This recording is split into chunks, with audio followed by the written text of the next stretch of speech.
Hello दोस्तों, welcome to my YouTube channel.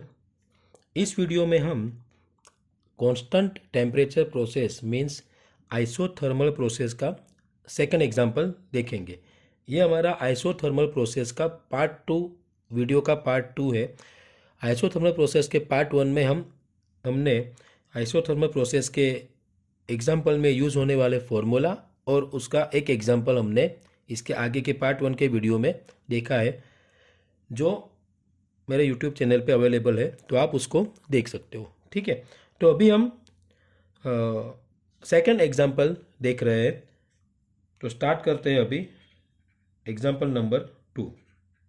Okay, given data during isothermal process. तो यहीं पे पता चल जाता है हमको, अगर एग्जाम में आपको ये क्वेश्चन आता है तो यहाँ पे लिखा हुआ है आइसोथर्मल प्रोसेस, तो ये हमको पता चल जाता है कि ये आइसोथर्मल प्रोसेस का एग्जाम्पल है। The 1.5 kg of air compress from, तो ये हमारा एग्जाम्पल आइसोथर्मल प्रोसेस का है, मतलब T is equal to constant temperature process. तो क्या दिया, 1.5 kg ऑफ एयर, मतलब mass is equal to 1.5 kg compressed from 1 bar to 20 degree 1 bar and 20 degree Celsius temperature, मतलब P1 is equal to 1 bar and T1 is equal to 20 degree Celsius, 273 is equal to 293 Kelvin. Temperature to a pressure of 5 bar, मतलब P2 is equal to 5 bar. Calculate the amount of external work done. W find करने के लिए, heat transfer DQ find करने के लिए बोला है, and change in internal energy or आपको बोला है लेने के लिए 287 जूल पर केजी केल्विन, और गामा भी आपको बोला है, गामा इज इक्वल टू 1.4। लेकिन एक बार आपको याद रखना है कि आर की वैल्यू जो है P V is equal to M R T formula में, आर की वैल्यू जो हम इनपुट करते हैं वो आर की वैल्यू ऑलवेज किलो जूल पर केजी केल्विन में ही आएगा। ठीक है, तो ये हमारा हो गया 0.28 डिवाइड बाई 1000 करोगे तो जूल को हम किलो जूल में कन्वर्ट कर सकते हैं। क्लियर, क्योंकि ये जूल है ना, तो हमारा आर की value characteristic gas constant R की value is always in kilo joule पर केजी केल्विन। ओके, तो डिवाइड बाई 1000 कर लेना है। फाइन क्या करना है, W D Q and D U. Okay, तो ये कौन सा प्रोसेस है, आइसोथर्मल प्रोसेस। तो बार बार मैंने आपको बोला है कि अगर आइसोथर्मल प्रोसेस है तो डी यू हमारा क्या हो जाएगा, 0। क्यों, क्योंकि D U is equal to M C V D T, D T मतलब change in temperature T2 minus T1। Temperature ही सेम होगा तो ये 0 हो गया, 0 के साथ कुछ भी मल्टीप्लाई करो तो क्या होगा, 0। तो डी यू हमारा 0। तो यहाँ पे ये हमारा डायरेक्टली मिल सकता है हमको, तो हम डायरेक्टली लिख सकते हैं यहाँ पे in isothermal process D U is equal to 0। तो ये हमारा फर्स्ट आंसर तो हो गया। ओके, एक आंसर हमारा हो गया, D U is equal to 0। Next W find करना है। तो डब्ल्यू के लिए हमारा फॉर्मूला क्या है, तो मैंने आपको बोला W is equal to P1 V1 ln V2 by B1। तो P1 P2 और T1 हमको दिया हुआ है, तो अगर हमको ये फॉर्मूला अप्लाई करना है, समझो अच्छे से समझो, इसको ट्विस्ट करके दिया हुआ है, नहीं तो हम 2 स्टेप बढ़ा देंगे तो फिर भी ये एग्जाम्पल हो सकता है, लेकिन आप इजीली समझ जाओगे, इसको समझो। तो P1 V1 है, तो अगर हम यहाँ पे P1 V1 is equal to M R T one, P B is equal to M R T, पता है ना आपको, तो P1 V1 is equal to M R T one apply करते हैं तो क्या हो जाएगा, M R T one L N V2 by V1। Clear, तो यहाँ पे हम देखते हैं एम हमारे पास है तो है आर भी है, T1 भी है। ओके, तो V2 एंड V1 हमारे पास नहीं है, लेकिन फिर से पीवीटी रिलेशन जो है कांस्टेंट टेम्परेचर प्रोसेस का, कांस्टेंट टेम्परेचर प्रोसेस का जो पीवीटी रिलेशन है उसमें मैंने बार बार आपको बोला है कि V2 by V1 is equal to P1 by P2 हम लिख सकते हैं। तो यहाँ पे अगर हम M R T1 L N P1 by P2 करते हैं तो देख लो, अभी एम हमारे पास है, आर भी हमारे पास है, T1 भी है, ओके, P1 भी है और P2 भी है। अभी यहाँ पे हमको P की वैल्यू जो है वो कन्वर्ट करने की ज़रूरत नहीं है, बार में भी लिख सकते हो, क्योंकि ये हमारा क्या हो गया, रेशियो हो गया।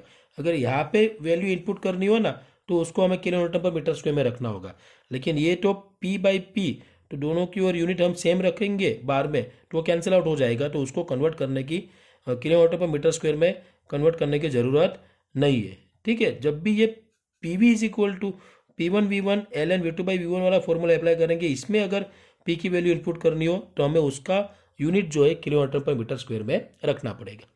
ओके, तो अभी ये फॉर्मूला हम अप्लाई करते हैं वर्क डन फाइंड करने के लिए। Now find W, W is equal to P1V1 ln V2/V1। Okay, now MRT1 ln V2/V1। ऐसा क्यों किया हमने, क्योंकि P1V1 is equal to MRT1 का वैल्यू इनपुट किया हमने।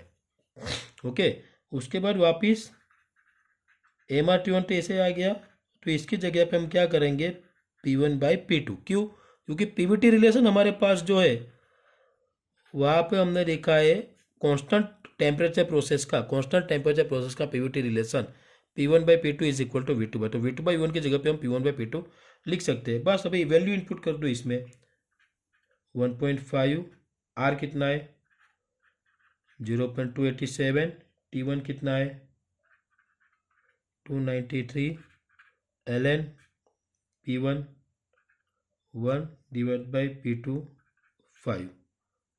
ओके, तो ये हमारा आंसर कितना होगा, 1.5 into 0.287 into 293 into ln 1 divide by 5, तो ये हो गया -203 किलो जूल। अगर W आपका -203 किलो जूल है, माइनस में आ रहा है, इसका मतलब माइनस साइन कब आता है ये भी समझ लो। अगर कोई सिस्टम है, अगर सिस्टम हमको वर्क देती है, सिस्टम के द्वारा वर्क होता है तो वो ऑलवेज पॉजिटिव में आएगा। लेकिन अगर सिस्टम के ऊपर हमको काम करना हो, वर्क करना हो, हम सिस्टम पे वर्क कर रहे हैं तो वो हमेशा नेगेटिव में आएगा। तो यहाँ पे हम क्या कर रहे हैं, during isothermal process the 1.5 kg of air compressed from 1 बार, मतलब जो एयर है उसको हम कंप्रेस कर रहे हैं, इसका मतलब हम वर्क दे रहे हैं।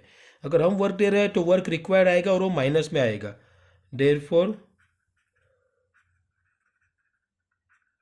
Work required W is equal to -203 kilo joule, मतलब 203 किलो जूल जितना वर्क हमको सिस्टम को देना पड़ेगा कंप्रेस करने के लिए। ओके, तो उसी तरह Q dQ क्या आएगा, dQ is equal to W is equal to -203 kilo joule for isothermal process, तो dQ भी हमको डायरेक्टली मिल जाएगा। ओके, तो dQ के लिए भी अगर सिस्टम में से हीट रिजेक्ट हो रही है, तो वो नेगेटिव आएगा, और अगर सिस्टम को हीट सप्लाई दे रहा है तो वो पॉजिटिव आएगा। ओके, तो यहाँ पे हमारी सिस्टम में से हीट क्या हो रही है, रिजेक्ट हो रही है, और रिजेक्ट होगी इसलिए dQ भी क्या आएगा, माइनस में आएगा।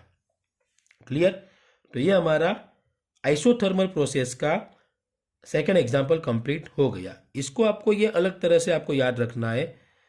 अगर ये आपको नहीं करना है तो आपको वापिस क्या करना पड़ेगा, ये P1 आपके पास है, T1 आपके पास है, R आपके पास है, तो आप क्या कर सकते हो, V1 फाइंड कर सकते हो। कैसे, P1V1 is equal to MRT1, इसका यूज करो। P1 है आपके पास, R आपके पास है, T1 है, MB है, तो V1 मिल जाएगा आपको, तो V1 आपको यहाँ पे मिल जाएगा। ठीक है, V1 मिलने के बाद वापिस ये पीवीटी रिलेशन, इसका यूज करके P1 आपके पास है, P2 आपके पास है, और V1 आपके फाइंड किया, तो आपको क्या फाइंड कर सकते हो, V2 फाइंड कर सकते हो। ठीक है, तो यहाँ पे फिर V1 V2 दोनों मिल गए, तो उस तरह से आप इसको यहाँ पे इनपुट कर सकते हो, लेकिन 2 स्टेप बढ़ जाएंगे।